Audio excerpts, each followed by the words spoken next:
ভিডিওতে আমি গ্যালাক্সি বা তারা জগৎ আর তারামণ্ডল বা নক্ষত্রমণ্ডল এগুলো নিয়ে আলোচনা করব।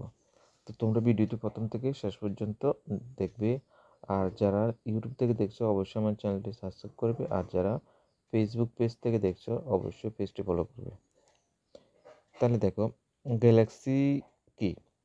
তাহলে গ্যালাক্সি হলো কোটি কোটি নক্ষত্রের সমবায়ে গঠিত একটি জগৎ বা গ্যালাক্সি গঠিত হয়। এখন প্রশ্ন হলো গ্যালাক্সি নক্ষত্র কি? আচ্ছা, নক্ষত্র হলো যাদের নিজস্ব আলো আছে, তাদেরকে আমরা নক্ষত্র বলি। যেমন কি সূর্যের কিন্তু নিজস্ব আলো আছে, সুতরাং এরকম এটা হলো নক্ষত্র।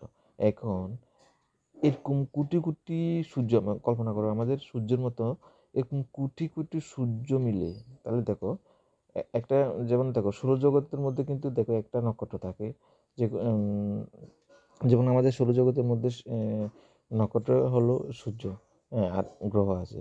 তাহলে এরকম দেখো কোটি কোটি নক্ষত্র মানে কি, কোটি কোটি নক্ষত্রের সঙ্গে তাদের সৌরজগতে এরকম কোটি কোটি, তার মানে বিশাল যে এলাকাটা, এটাকে আমরা কি বলবো একসঙ্গে গ্যালাক্সি বা তারা জগৎ বলবো। তো আরেক দিকে দেখো তোমরা তারামণ্ডল বা নক্ষত্রমণ্ডল। তারামণ্ডল বা নক্ষত্রমণ্ডল হলো দেখো অল্প কয়েকটি নক্ষত্র মিলে একটি তারামণ্ডল গঠিত হয়। আচ্ছা, অল্প কয়েকটি নক্ষত্র মানে মনে করো অল্প কয়েক সংখ্যক, মানে কোটি কোটি নয়, এটা শুধুমাত্র অল্প কয়েক সংখ্যক তারা মিলে তারামণ্ডল গঠিত হয়। এরপরে দেখো গ্যালাক্সির মধ্যে দেখো কোনো জীবজন্তু বা বিস্ময়কর মূর্তি কিংবা কোনো পৌরাণিক কাহিনী অবলম্বনে গ্যালাক্সির নামকরণ করা হয় না। মানে গ্যালাক্সির যে নামকরণ করা হয় সেক্ষেত্রে কিন্তু মানে কোনো পৌরাণিক কাহিনী নিয়ে নামকরণ করা হয় না।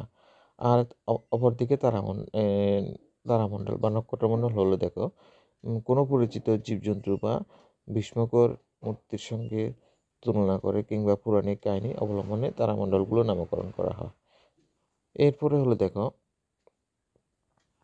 দু দু চারটি ছাড়া বাকি গ্যালাক্সিগুলোকে খালি চোখে দেখা যায় না। আমরা দেখো আমরা শুধুমাত্র কি কয়েকটা শুধুমাত্র গ্যালাক্সি দেখতে পারি, আর কিন্তু বাকিগুলো আমরা দেখতে পাই না, খালি চোখে আমরা দেখতে পাই না। আর অপরদিকে তারামণ্ডল নক্ষত্রমণ্ডল কিন্তু পরিষ্কার রাতের আকাশে আমরা দেখতে পাই, তারামণ্ডলগুলো খালি চোখে দেখা যায়। এরপরে দেখো বন্ধুরা গ্যালাক্সি হলো কি, আচ্ছা মহাবিশ্বে গ্যালাক্সির সংখ্যা অসংখ্য, অর্থাৎ অসংখ্য অসংখ্য গ্যালাক্সি কিন্তু আছে।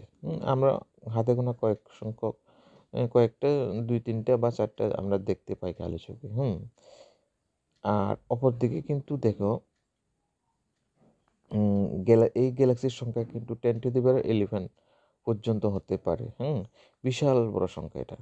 এরপরে দেখো তারামণ্ডল সমগ্র আকাশপথে, সমগ্র আকাশপথে মাত্র 44টি তারামণ্ডল চিহ্নিত করা হয়েছে, মানে এখন পর্যন্ত আবিষ্কার করা হয়েছে।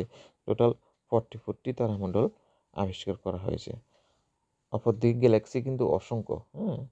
আমরা যেগুলো মনে করো 10^11 যে সংখ্যা, এটার উপরেও আছে, কিন্তু আমরা এই পর্যন্ত আমরা আইডেন্টিফাই করতে পেরেছি। ঠিক আছে, এরপরে হলো দেখো যেমন গ্যালাক্সির উদাহরণ হলো দেখো ছায়াপথ, অ্যান্ড্রোমেডা ইত্যাদি, এগুলো হচ্ছে গ্যালাক্সির উদাহরণ। অপরদিকে তারামণ্ডলের উদাহরণ হলো যেমন দেখো সপ্তর্ষিমণ্ডল, কালপুরুষ, যেগুলো ভোর আকাশে পরিষ্কার আকাশে দেখা যায়, সপ্তর্ষিমণ্ডল আর কালপুরুষ ইত্যাদি।